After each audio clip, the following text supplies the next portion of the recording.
Here's how to take off wallpaper. The first step is going to be taking out these cabinets, and second, we'll take off this wallpaper. Here's what you'll need: wallpaper and paste remover, a wallpaper scoring tool, a little scraper, a knife. To apply this wallpaper remover, you can either use a pump sprayer or you can just use a bucket with a sponge and some hot water. Let's get these cabinets down. Just a few screws.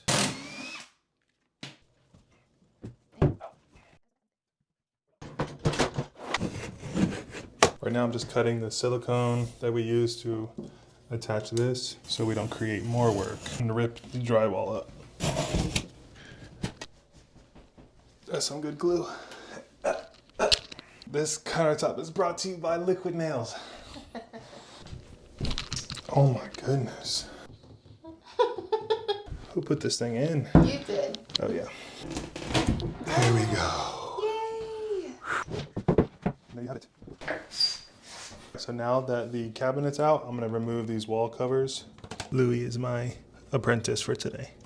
When you're using this wallpaper and paste remover, you can't just spray it on top of the face of the wallpaper because it can't get behind it, but that's where this comes in. This is gonna cut, you see these little, looks like spurs in the back of cowboy boots. What that does is just cut little dimples and little holes all over this wallpaper and allows the liquid to penetrate. Look, you just, it puts all these holes in it. So I'm gonna go around and just score this all over the wallpaper. And then after that, we'll go back and spray the liquid. All right, babe, your turn. Look at that belly.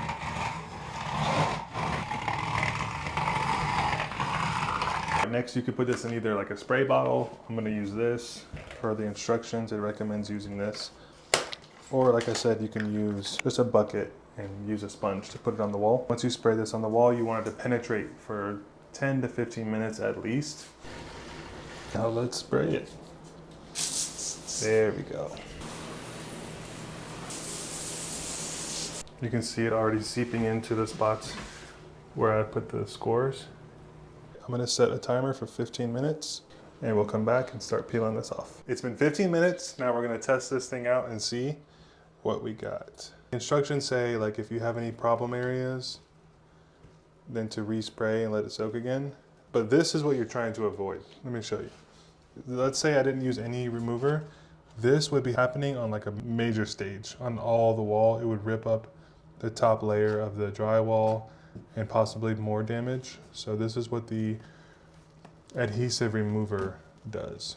You just want to be very careful, because if not, you're going to be creating a lot more work. You can see how it got behind the wall because the wall's wet here. So it did its thing and got through with all those little score marks. This is where the scraper comes in.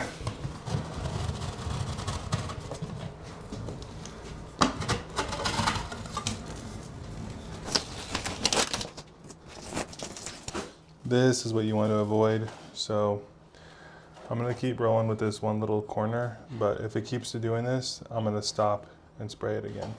Okay, so we're running into some areas that are starting to peel away the drywall. I don't want this to keep happening all over the wall. I'm gonna spray it again and let it sit for 15 more minutes.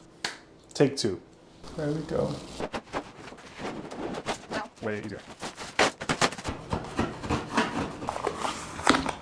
Steam has entered the chat. If you're having like trouble areas, you can definitely use steam. That's another tip. The steam will melt the glue without damaging the walls. Just move quickly with it. This thing's a little short, so I'm gonna have to hold it.